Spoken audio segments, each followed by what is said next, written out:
আমরা দেখছি আমাদের সীমান্তে আমাদের ভাইদের হত্যা করা হচ্ছে, বাংলাদেশের বিভিন্ন সীমান্তে পুশিং করা হচ্ছে। ওই ভারতের পশ্চিমবঙ্গের তথাকথিত মুখ্যমন্ত্রী, যাকে আমরা একটা প্রদেশের মুখ্যমন্ত্রী হওয়ার যোগ্য মনে করি না, তিনি প্রকাশ্যে ঘোষণা দিচ্ছেন যে এই কিছুদিনে বাংলাদেশে 10,000 পুশিং করা হয়ে গিয়েছে, আরো করার পরিকল্পনা আছে। আমরা বর্তমান সরকারকে বলতে চাই, একটা দেশের মুখ্যমন্ত্রীর এই বক্তব্য আমার দেশের সার্বভৌমত্বের জন্য হুমকি। প্রকাশ্যে এভাবে হুমকি দিয়ে আমার এই সার্বভৌমত্ব দেশে ভারতের নাগরিক অনুপ্রবেশ ঘটাতে পারে না। আমরা বর্তমান সরকারকে বলতে চাই, আমার প্রত্যেকটা সীমান্ত সুরক্ষা করে আমার নাগরিকদের জন্য ওই সীমান্তের আশেপাশের বাংলাদেশের এলাকাগুলোকে নিরাপদ হিসেবে গড়ে তুলতে হবে।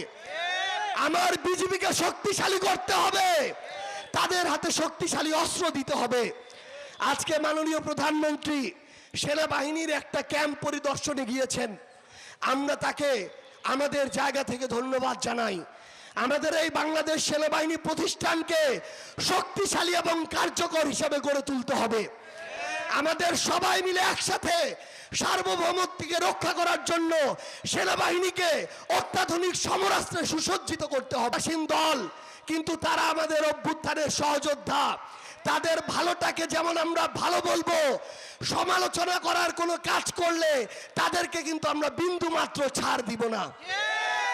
গতকালকে আমরা, আপনারা দেখেছেন, সাভারে আমরা এরকম একটা পথসভা করার সময় আমাদের মঞ্চের সামনে গতকালকে একটি সন্ত্রাসী হামলা হয়েছে।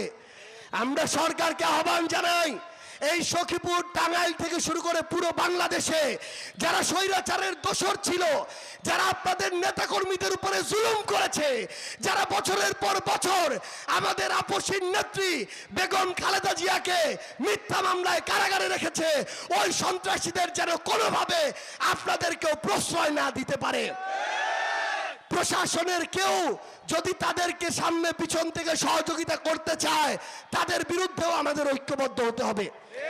এখানে আমাদের প্রশাসনের অনেক ভাই আছেন, আমরা শুধু আপনাদের একটা বিষয় বলতে চাই, আমরা যেন দলের প্রশাসন না হয়ে যাই। দলের প্রশাসনের পরিণতি আগামীর বাংলাদেশে আরো খারাপ থেকে খারাপতর হবে। আমরা আহ্বান জানাই, বাংলাদেশ পুলিশ নামক যে প্রতিষ্ঠান, এই প্রতিষ্ঠান তাদের মর্যাদা কিন্তু জুলাই অভ্যুত্থানে অনেকটাই ক্ষুণ্ণ করেছে, তাদেরকে দলীয় স্বার্থে ব্যবহার করা হয়েছে।